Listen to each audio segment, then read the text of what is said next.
cucumbers. Using a mandolin ensures an even and consistent thickness.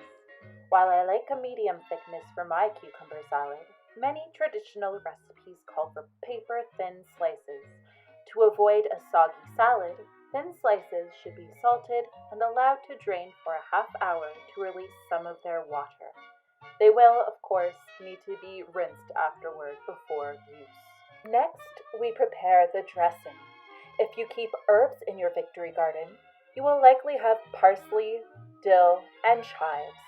I find salad dressings, as with many recipes, can be quite personal. This is only a guideline to get you started.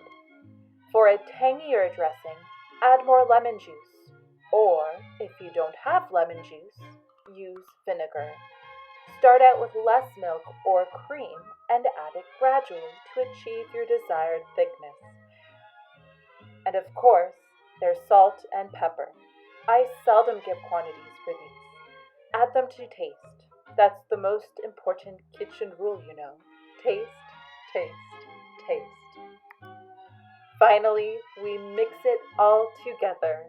I have a tendency to serve this summery salad right away, but if you wish, you may chill it so you really can be as cool as a cucumber when you sit down to your meal.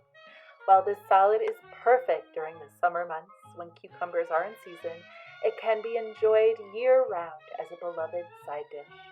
Bon appetit!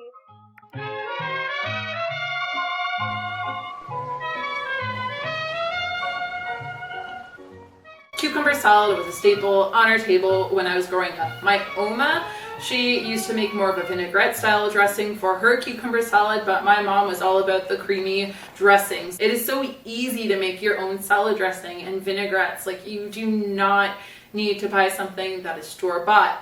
And in fact, if you are used to buying salad dressing from the store, I say this every time I make a video where I make a salad dressing, but try making it yourself and see how easy it is.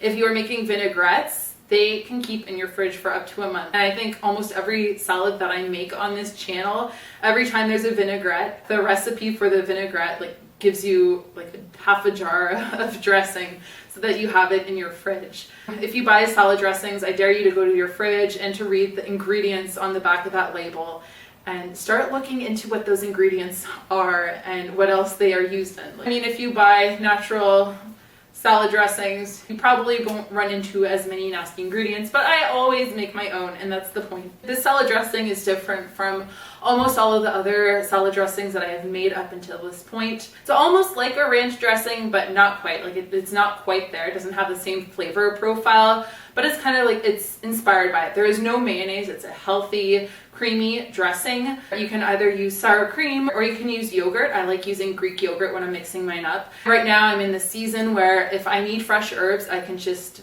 run outside to my backyard and snip off a few cuttings from my herb garden. So for this dressing, I really love fresh dill and chives.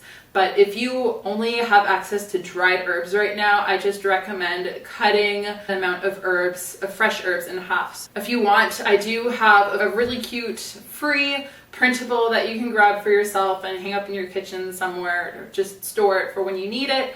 But it has 10 different vinaigrettes and salad dressings that you can make yourself at home pretty easily. So this dressing is on there. There's also a Caesar salad dressing. There's a Greek dressing. I included an Asian inspired vinaigrette on there. I'll link to that below in case you want to get a copy for yourself. But yeah, this salad is perfect in the summer when your cucumbers are coming in. Cucumbers are pretty cheap at the store right now, and my cucumbers are not in yet, but when they come in, I'm going to be making this salad almost every day.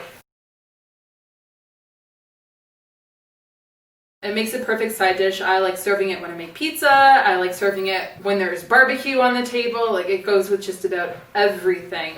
And it's so easy to make and put together, especially if you have a beef slicer. I like doing it maybe 1/8 of an inch. So it's kind of on the thinner side, but it's up to you how thick you want your cucumber to be. But really easy to make. So if you give this recipe a try, I hope you let me know how it goes. Anyhow, if this is your first time to the kitchen, I really hope you enjoyed this video and that you subscribe to this channel and hit the bell notification so that you never miss an episode of the kitchen. And if you are coming back to the kitchen, thank you so much for joining me for yet another episode. I'm so grateful to have you here. Please like this video, drop a comment, and share this video if you want to help me out. It really makes a difference as I try to grow this channel and reach more people. Other than that, I do put out one new video a week, so I will be seeing you real soon. Bye!